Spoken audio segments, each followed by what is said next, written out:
Welcome to the Capstone Conversation, where you learn about what's happening in the greater East Bay. I am your host, Jared Asch. Dog in the background. Welcome to today's episode of the Capstone Conversation. I'm your host, Jared Asch. Today, we are going to the lovely Bay town of Benicia to hear about how this quaint little movie set looking town is transforming and preparing for the future.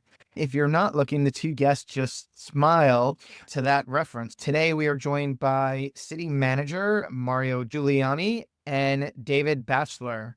Mario, why don't you go ahead and introduce yourself and talk about your history in the city? Sure, Jared. Happy to be here. Mario Giuliani, City of Benicia City Manager. So excited to have this conversation with you and our community partner, David Batchelor, who will introduce himself. And what's your background? How long have you been with the city, and what have you done before this? So it's been much of my career with the City of Benicia. I began as a lifeguard back in the mid-90s and did that through undergrad at UC Davis and law school. Worked for the cities of Walnut Creek, Vacaville, and GVRD in Valero, but spent most of the time here in Benicia and worked my way through Parks and Community Services, City Attorney's Office, Economic Development as the Assistant City Manager, and now fortunate to have the position of City Manager for Benicia, which had that appointment back in August of 2023. I know we've had a lot of people that have worked their way up to city managers, but I don't know that I've talked to anybody that started as a lifeguard and worked up. He went from a swimsuit to a business suit. We will have to talk about that with the career pathways at the workforce board. So, David, can you talk a little bit about your background and what does the Community Foundation do? Background is CEO of a publicly traded company for patient identity. I grew up in Benicia from 1962 and then left for a while and came back in 2016. We formed Benicia Community Foundation as an opportunity to help local nonprofits and partner with the city on public-private partnerships if those were available. And that's what we do. Great. And I brought them both on because there is a unique partnership and between the public sector and the nonprofit community here to help each other grow. I love this example for other cities, particularly the small cities, and how they can help each other. I want to dive into the history of Benicia, both as a town. Tell us a little bit more about the town. What is the culture there? What is the community like? I don't know which one of you wants to take that first. I'll give a little overview, and then David, a longstanding resident of Benicia, has a great grasp of our history. Benicia, for a little Bay Area and California trivia, was the third state capital of California. The city of Benicia and Sacramento are the only two cities that have a standing Capitol building. Ours is in the middle of First Street. And we were the state capital for just over a year before California moved to its permanent headquarters in Sacramento. We are a small waterfront community. You commented earlier in the intro about the quaint nature of Benicia. We're a community of 26,000, a bedroom community.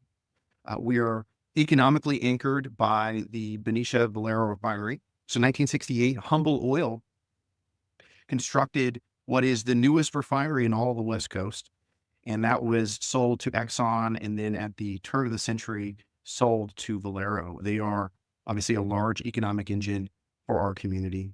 We're a strong artist community and a community kind of rich in history with a prominent role in announcing the discovery of gold at our Von Pfister building that is on First Street in Benicia.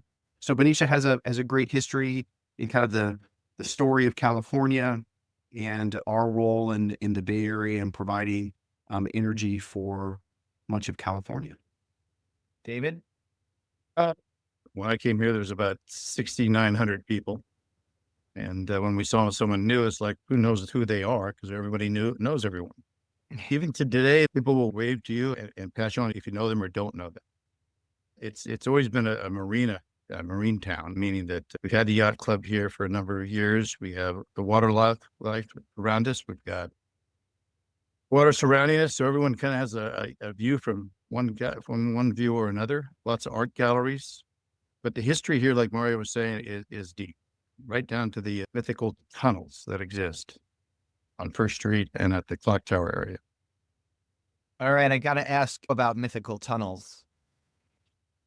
Well, there's tunnels that were designed for back when the industrial park was an arsenal, and that ended around 1964. And there was tunnels between the commandants and the clock tower for protection purposes. And then there was some interesting shops below ground back in the Prohibition days. And there were some tunnels leading between various shops below ground. What would you call those? You're talking about the tunnels between the. Yeah, exactly. Brothels and moonshiners. Yes. He left that out of his introduction of the city. That's part of our history, Jared. Are those tunnels still there? Why wouldn't they be? But the tunnels, that's fascinating because there is a history there and it would make an interesting field trip. I like field trips that get me out of the office and learning and connecting with communities in that way. They're easily accessible from above ground. Sure. Let's talk about the city. About a year ago, I was listening to the mayor give a presentation at the State of the City address at the chamber and was talking about the fiscal crisis that the city was in. So soon as gone through this, Rio Vista's got issues. A lot of the small cities in Solano, but just throughout the Bay Area, have had financial limitations. Can you talk a little bit about that and where is the city going? Because the city has made good strides in the last year. Thank you, Jared. One of the values, I think, for Capstone Conversations is having this discussion for members within a variety of communities throughout the Bay Area and California to really get some in-depth knowledge on what's going on in local government. And I know you had a great conversation with Brett, the city manager of Sassoon City. He was a former colleague of mine working here in the city of Benicia. How many cities are similar to Benicia in California in that we have not grown for so long? And in Benicia's case, for more than 25 years, we have been a community in place. Over the last 16 years, we've only built about 126 new residential units. We've only built 4 commercial buildings in that time span.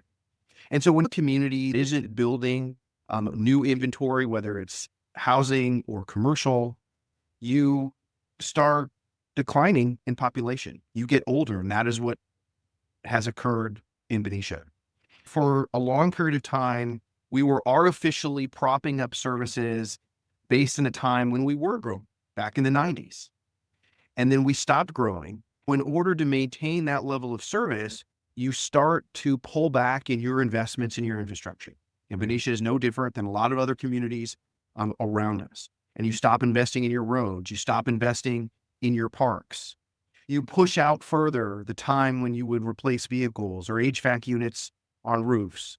What happens is you reach a certain point when those things start to deteriorate, they start to break, and you reach an inflection point where you have to make a determination as a community of what you're going to do. In Benicia's case, in 2023, we knew that we were continuing to see revenue projections that were not keeping pace with expenditures. When I took over as city manager, we sounded the alarm to the community that this was real and it was just around the corner. If we did not do something dramatically, we were going to see a lot of change that I think this community wasn't really prepared to do. And so this leads us up to kind of this partnership with David and the Benicia Community Foundation, because one of the first things that I did to really announce the urgency that this community was facing is in preparing for the budget that was going to be adopted in June of 2023, share with the community the city was no longer going to pay for 2 of our most cherished and famous events, 4th of July fireworks and the lighting of the Christmas tree. Now, all told, this is about a $60,000, $65,000 investment collectively for those 2 events. Prior to making that announcement, I reached out to David and his team with the Benicia Community Foundation and asked, would you spearhead the effort to lead these 2 events, fundraise, so that we can continue to offer them without the city campaign and ensure that we would still have fireworks lighting up the night sky on 4th of July, and our tree would be lit up on the first Friday of December, but not from city taxes. It put on notice the community that something was serious, because most people are not going to talk about city budgets in the millions of dollars, but they will talk about their Christmas tree not being lit. They will talk about 4th of July not having fireworks or not having the parade on 3rd of July. That got the community's attention. From there, we began an earnest conversation and education effort with the community to explain why it is we're in our situation and what we're going to do about it. I love that story from a city management perspective, because it wasn't about $65,000 in savings, wasn't going to all of a sudden make the city whole and fix all the potholes, but you were getting people's attention on the first strike, knowing that it was a lot worse around the corner. And it was starting to tell a story about where the city is and what that infrastructure is like.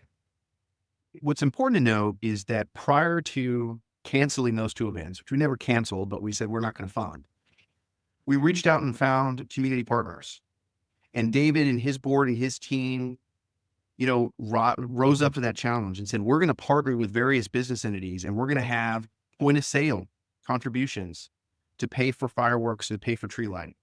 It gave the Benicia Community Foundation exposure, and we promoted that this is this now nonprofit entity that can help be this umbrella, partnering with a variety of community groups to continue to do the things that matter most to Benicia. And that was very successful. And I don't want to take David's thunder, but I want him to talk about the second year now that Benicia Community Foundation lit up our Christmas tree. Often is the case, when you take something that government has done, now you returned it to either a nonprofit group or a private group, they like to do things a little bit differently. And I want to let David talk about what we did this year on the first Friday of December, when Santa Claus counted down and we lit up that beautiful Christmas tree. We had something else that lit up that night. I want David to talk about it. Mario brought this up to us. It was a new venture for us. Our bylaws allowed us to do a public-private relationship in working with the city and other folks. We figured out an avenue to find funding through resources that the city knew and others that we knew privately through relationships, corporations. People came together in a community camaraderie to find an avenue to help pay and make sure that we had this community benefit for the city of Benicia. This year, we were able to take on more responsibilities in reference to the activity itself. And we had groups wanting to contribute. Bowena, choir group that's well known, that's been to the White House and other and traveled nationally and globally, came in and asked if they could participate and be part of the entertainment. And sing a song before the tree lighting and then a song after the tree lighting, and get the kids engaged and involved. And wow, was that a draw for the public to come down and take a look at Bowena and them performing down there. We got an extra stage for them, got the sound system set up, and they just performed wonderfully. Shortly after the tree lighting, we had 3i Media do an entire drone show showing various Santa outfits, different Christmas trees, and at the end, they lit up Benicia across the sky. And you can hear the people cheering. And when you see the video, you'll find that I don't think the streets have ever been so packed. Families came down, they appreciated the entertainment, they appreciated the camaraderie, they appreciated the family atmosphere that the entire city block gave. Storefronts had different bands, carolers, decorations.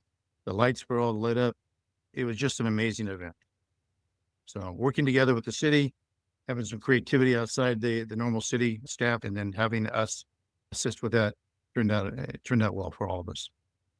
That's awesome to hear. That would have been a fun night without traffic from Walnut Creek, where I live. Benicia's only 20 minutes.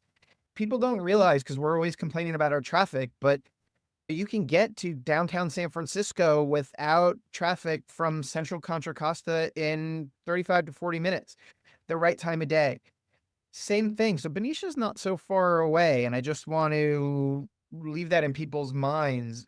Wherever you are, you could still get there and participate in those events. I want to come back to the comment about the aging population of the city. One of the things that caught me about that is what happens with Prop 13, the property taxes.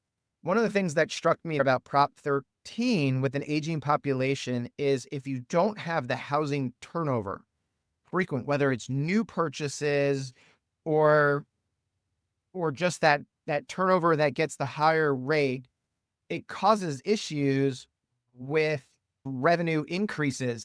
And so just the inflation that all of us are going through, cities are going through the same problem. Their staff wants an increase in pay, the cost of construction, all of those items are. So that was just something that struck me in a city that has dealt with that aging population more than other cities. Spot on, Jared. In Benicia, I think is very pronounced because we have had such little growth, but it is certainly something that is familiar with a variety of communities, in particular in the Bay Area. I think this is a really good point because so often when any community goes through financial difficulty, most in the community assume someone made a mistake, right? There was some bridge built to nowhere. There was some error in judgment that left us in this financial challenge. And while scandal sells newspapers, it isn't often the truth in reality. And in Benicia's case, much like in many communities, just as you noted, when you have communities that do not turn over, and in Benicia's case, 41% of all of our residential homes have not been sold or transferred in more than 35 years. That's an important feature because when those homes were purchased in the 90s, 80s, and in some cases in the 70s that have never turned over, you have the property tax that was put in place at that time, and Prop 13 only allows a 2% escalator. You have individuals paying property tax, which is the single largest revenue stream for almost every city in California. It's how we pay for our police, our fire, our libraries, our parks. And so we are basing our revenues on an 1980s, 1990s model. Well, I can guarantee you costs have gone up since 1990s. And yet that's the revenue that we as cities are receiving to try to now pay for 2025 services. And something's broken. That was a major education piece for the city to inform our community on exactly how it is that we get our revenue and why our revenue isn't sufficient. And in Benicia's case, we are the most affluent community in Solano County. We are anchored by a refinery. The first message I had to share with the community is how in the world could Benicia, based on those facts, be in need of money? When you peel back the facts, the fact that so many of our homes haven't turned over, that much of our, sales tax in Benicia only comes from a small source because we don't have a large retail economy. We don't sell cars here in Benicia. We don't have large, big box retailers that generate a lot of sales tax for our community. And when people understand that, then that's that aha moment of like, oh, now I understand why there's not sufficient revenue in order to pay for all these services. Do you know what percentage of revenue Valero's refinery generates for the city's budget? Well, there's a lot of factors in. I mean, Valero is the single largest property tax payer. It's about a little more than 20% of our property tax. Valero doesn't pay significant sales tax because for all of the product that Valero creates, they sell it to other entities. And so we don't get a sales tax from that. We will get sales tax, for example, if Valero does, major improvement projects and they're buying, widgets and valves and gaskets and pipes, then there's a sales tax component that we receive at that time. But it's an anchor to other companies that will create those widgets or valves or pipes. And much of our industrial park is derived from businesses that produce products that sell to petrochemical, Dow Chemical, PG&E, and that is kind of our economic engine. But of the 500 businesses that we have in our industrial park, there's only about 25 of them that produce anything of significance with regard to sales tax. Valero, in and of itself, produces a large direct portion of revenue to the city of Benicia. But then when you look out and you see the secondary and tertiary economic benefit that Valero provides, it's very significant. And out of that industry park and industrial park with the 500 roughly businesses, what is the vacancy rate there? It's actually fairly low, right? Or Correct, right? Much of the industrial park is occupied. What's important to know about our industrial park is the vast majority of inventory in our industrial park, which is the largest contiguous industrial park in all of Solano County, is made up of warehouse. And warehouse produces very little sales tax and very little jobs. And so there's not a lot of economic output when you have those types of economic activity. And I think that's important just to help create the picture of some of the issues that Benicia has faced, right? You have this centers, but they're not generating city revenue, or they are creating jobs. If you go over the bridge and look down into that industrial park, you see a ton of cars. Those are cars coming off the ship, but they're just parking there temporarily. They're not creating revenue. There's no revenue derived from that activity at the port. Right.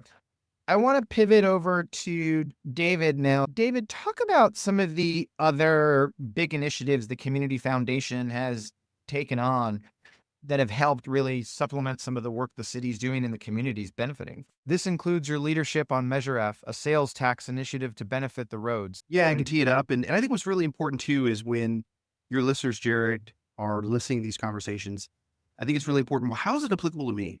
I live in Concord. I live in Pleasant Hill. I live in Valero. How is it that what they're doing in Benicia, how can I emulate that in my community?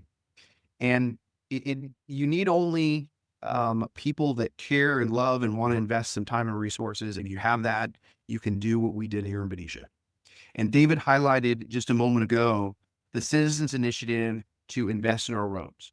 In 2022, the city of Benicia put on a sales tax initiative. It was a general purpose tax designed for local revenue to be invested in our roads. There are two ways a city can put on a tax measure. One is for a general purpose, which means those dollars could be spent for anything. You could spend it on fire trucks, you could spend it on roads. If you put such a tax on the ballot, it only needs a simple majority +1 to pass. Conversely, if you have a specific purpose tax, for example, something specifically for the benefit of roads, or let's say you could have a specific purpose for a fire district.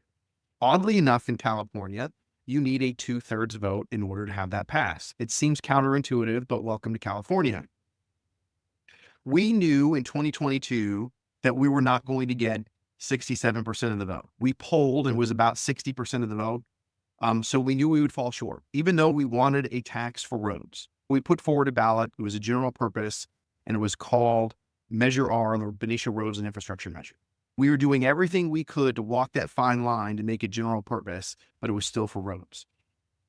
That was in November of 2022. We lost by 294 votes. And in so doing, further delayed the opportunity we had to address our roads, which were the worst in Solano County. So then David and other members of the community said, okay, the city tried, it's now our turn as citizens. Because a unique provision in California says that if citizens put something on the ballot for a specific purpose, they only need passage of a simple majority +1. After the election in 2022, a group of citizens led by David and others and former council member Mark Hughes came together and formed a citizen task force to collect signatures for a petition to qualify for the ballot. A lot of work was put in, standing out in front of supermarkets and working to get those signatures. They successfully got those signatures, and that qualified them for a ballot, an election in November of 2024. And that was Measure F. It was our Save Our Streets initiative, and it overwhelmingly passed in Benicia. And it was credit to David and his team for doing their work to make sure that the community understood what was at stake and how those dollars would be invested in the community. It is a 0.5-cent sales tax that should generate just over $4 million a year, and it will only go to fixing our roads. Yes. And so, as Mario said, took some dedication there was a group of us: Mark Hughes, Maggie Cole, Krista Herrera, Tom Knight, Bobby White, Glenn Lovell, and a couple of good sponsors, Republic Services and Operating Engineers number 3.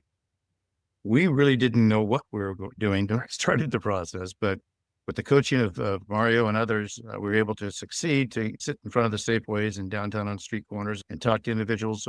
And overwhelmingly, most of the people were all for the initiative because our roads are not in good shape. But it does bring in additional annual revenue to the city that helps subsidize the needs that we all want and have, and that we have a better place to live and work.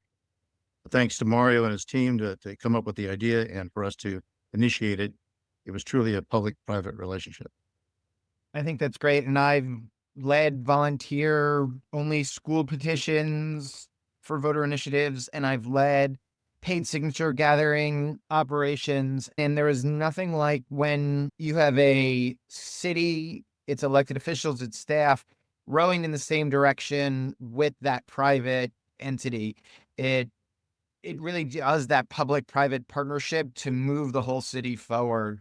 I commend you guys for that as a great example of getting it done, because I know how hard it is. As people were opposing and had their opposition to the ballot itself, you had private citizens telling them that stories they're hearing are not true, and that the reality behind the city and its situation is, as Mario explained earlier. So it came from a third party that wasn't influenced by the council or the staff. I want to pivot to housing, because we talked a lot about the charm of Benicia and that it hasn't grown in a long time. Now the state is hammering people on, we all need to grow. How does the city keep its charm? How do you address those numbers? I think what's really important for our community is to understand that to do nothing will lead to a result you don't like. Oftentimes, folks will oppose any type of development or change for fear that will change the charm and feel of a community. But if you do nothing, you will get change, and that change will be decline and decay. You can go to other communities when you fail to invest in themselves and see buildings in disrepair, roads are in decline, parks are in decline because you haven't done anything to grow or stimulate your economy. Then we have to do things that are going to be mindful of the environment in which we live, but to do it in a fashion that promotes a spirit of development. In Benicia's case, we have done what we can to streamline certain types of business applications. We have adjusted our zoning. We looked at First Street and said, we know that we have to build up. We have limits in our geography on how to build out. So we know that we have to have infill development and we have to build up. We have to promote mixed use. Just last year, the city council said we're going to raise the height on downtown Benicia to 4 stories.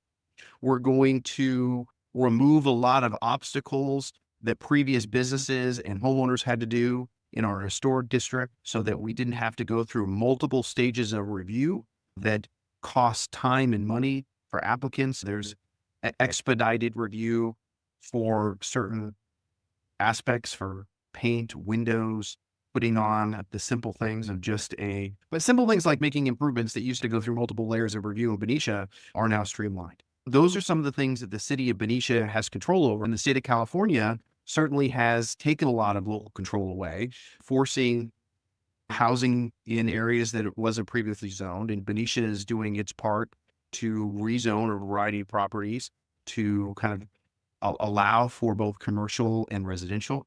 We are looking at our own city properties, for which there are a few, to promote affordable housing. We're really excited to promote a senior housing project just opposite City Hall at our current senior center site, adjacent to our library, to build a new senior center and to have senior housing above that. That's something that I think would be, if we were able to align all those stars, I think it will be an award-winning project for the state of California.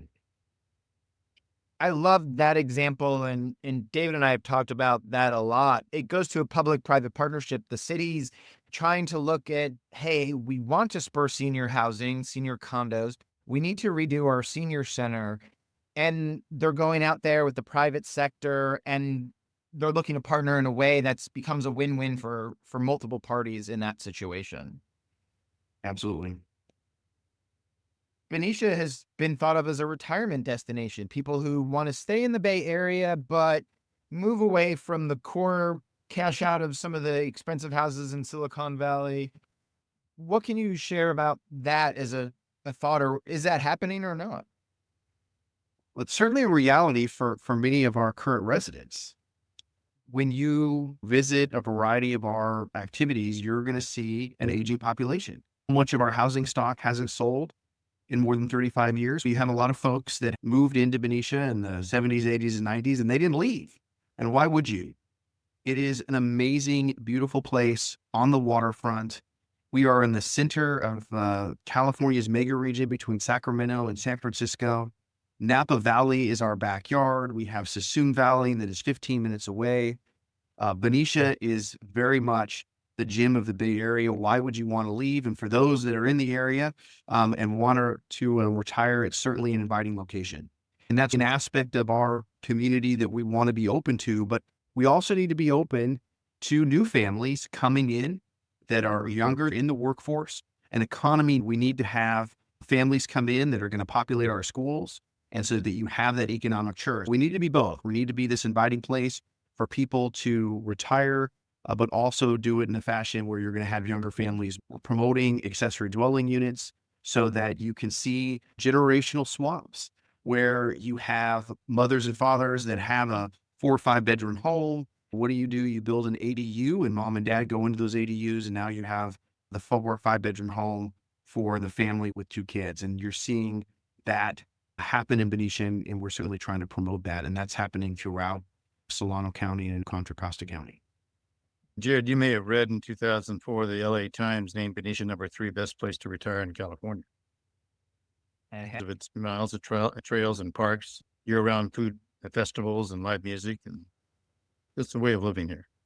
I've done a bike ride from San Ramon to the tip of Benicia State Park, through the rollers of downtown Benicia and everything, over that Martinez Bridge and the Carquinez Straits. And it is just an amazing ride. Let's talk about the marina. You've got a city-owned marina. How do you invigorate that? How can you utilize that as an economic development tool? Yeah. If you find the answer to that, let me know. That is a challenge. And I don't know many marinas that are a moneymaker. There's a lot of costs associated with the marina. It's certainly a nice amenity, but it is a challenge economically to make them work. Benicia, not unlike others, has a long-term tenant there to manage the marina. And there's work that needs to be done, a major investment for improvements to continue the marina's operation. Right now, in Benicia's case, it's certainly a cost to our general fund, and it's part of that expense of having that charm. Or when you have a waterfront community and you have that picturesque aspect of a marina and boats coming in and out of the harbor and people taking their children with the strollers and walking and having their bikes, that's nice, but there's a cost to that. We certainly have not been able to figure out a way to convert that into a moneymaker. We're doing all we can to try to make sure that it's operated in a safe capacity. David, talk about philanthropic ventures overall in Solano County. There's a chart about how Solano County compares throughout the whole Bay Area to businesses, to residents, and giving to nonprofits. Just wondering if you could address, from your perspective, how have you seen the community really step up? You've talked about initiatives for rebuilding theaters and doing more. Just give me your perspective on philanthropy in the city. There was a study done by United Way back in 2022 that showed Benicia, Solano County, representing about 6% of the population in the greater Bay Area, received about 1/3 of 1% of the $26 billion given out in philanthropic contributions. Solano County received about 75 million of the $26 billion, which is a huge discrepancy when you look at the opportunity that Solano has and its current position. We've been in contact with Kaiser, which is helping to back our initiative. Solano Community Foundation is getting engaged in this process. We're also talking to East Bay Community Foundation and meeting with Sonoma Community Foundation. Our goal is to bring awareness to the discrepancy that Solano has. Now, at 0.75%, that's $75 million that Solano County's received. If we could just move it to 1%, that would change it from 75 million to about 260 million. That would change the culture of Solano County and its nonprofits and fuel many opportunities we discussed. Some of the discussions are based around, can we find ways to influence additional revenues that don't currently exist, not just as a handout, but as a hand up? Could we take the theater and make that a profit center, no tourism and funds for the city? Could we work with the marina and opportunities in that? I believe. So are there other opportunities that could fuel additional ongoing revenues based on the philanthropic funds available just by allocating some of those to Solano County? That's our initiative right now that we're pushing forward with. We've been gathering relationships in Alameda, Marin, or Napa and starting to form a campaign. But we don't want to release that until we understand it. We've done our white papers. We've talked to United. We've done the elements that are needed, and we're just about ready to come out here in the first quarter 2025. We had to access funds for grant writers. We had to find those and the researchers. So we're getting aligned in that world, but it's a disparity that I think needs to be addressed. And I hope this podcast will do just that. Thank you for sharing that. Maybe as you get to that next step, it'd be good to come back on and bring in some of those partners and talk about that. I love hearing that there's an initiative in Contra Costa County with 5 food security organizations coming together to study where are the gaps and where's the crossover. And the goal is that they can use that to then raise both public and private funds, close this one center that's a quadruplicate between all the organization. And we want to open up in these 2 or 3 geographic areas or serve a different population. It's really that coming together. And I point that out because you talked about a lot of entities coming together to work on this together. It's not just one person or one organization doing it. That's true. And what it talks about is reaching out beyond the borders of Benicia, but even within Benicia, just to give it clarity here, so many organizations, whether it's a historical site that protects our heritage, or whether it's the Arts Benicia providing creative education, or the Benicia Actually Council helping the underserved. These are all nonprofits supporting Benicia. There are as many of these in other cities all alike that are doing the same thing. Or even another group called Paul Adler brought together from Valero, the Work Together We're Better. It's the Kiwanis Alliance, Optimus Rotary, and Benicia Community Foundation coming together to use our collective insights on how we can better the community. Our goal in all these things we're doing, including working with Northgate and St. Paul's, is how do we establish information from each one of them? How do we gather the knowledge that's needed to build a roadmap to success? Doing that with the food bank itself, serving the underserved between the various church groups and local support organizations. That's part of what we're networking now, gathering information from each of them, getting a sense on the lack of funding that's needed, and then making introductions to ensure that some have more and some have less, that we network that collectively. In doing this, we're looking to take the same roadmap that we put together for Spirit funding Solano County, and as a Benicia Community Foundation, can we duplicate that? Because as a foundation locally here in town, we understand the pain points. Can we do the same thing for a Valero Community Foundation, for a Suisun Community Foundation? Can we build a roadmap for other communities within Solano County that give them the insights and wisdom and resources that we've established to ensure that they can network those funds and disperse them accordingly? You got a plan, right? And you got multiple people and groups coming together for it. Anything else that you want to touch on before we head out today?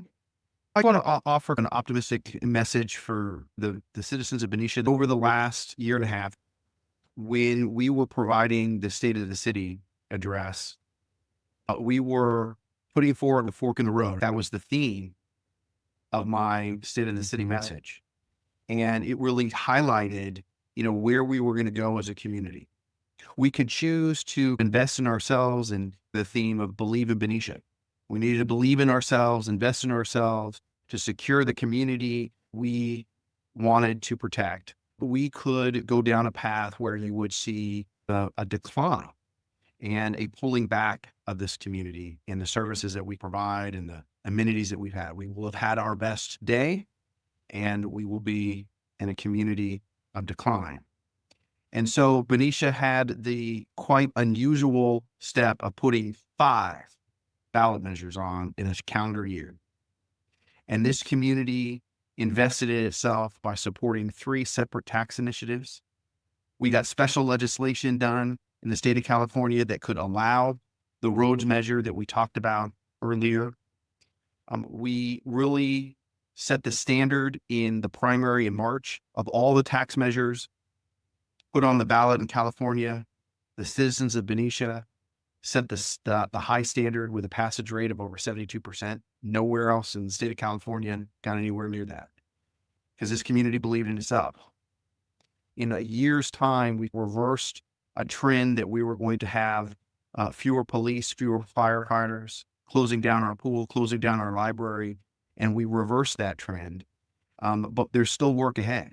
We still need to expand our economy. We still have to do things to reduce our own services in government, and have to do things differently so that our expenditures no longer outpace our revenues. We have made a major step and turned a corner. We are going to do the work in the 2020s to set ourselves up to springboard into the 2030s. And the city of Benicia will be the place in Solano County and the Bay Area. You're going to see new commercial development, new housing development, and a robust economy. This will be the place to live, work, and play, more so than we are today in the decade of the 2030s. I'd just like to add that we're blessed to have Mario as one of our city manager, and the leadership we have in Benicia, the citizens believe in the leadership, and this is why they're given their all good and faith to this leadership to develop the things they ask and request that they need.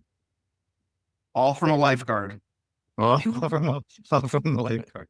But I lifeguarded and taught swimming back in high school, and I got started in politics at 15, riding my bike to a congressional campaign office in my bathing suit and tank top.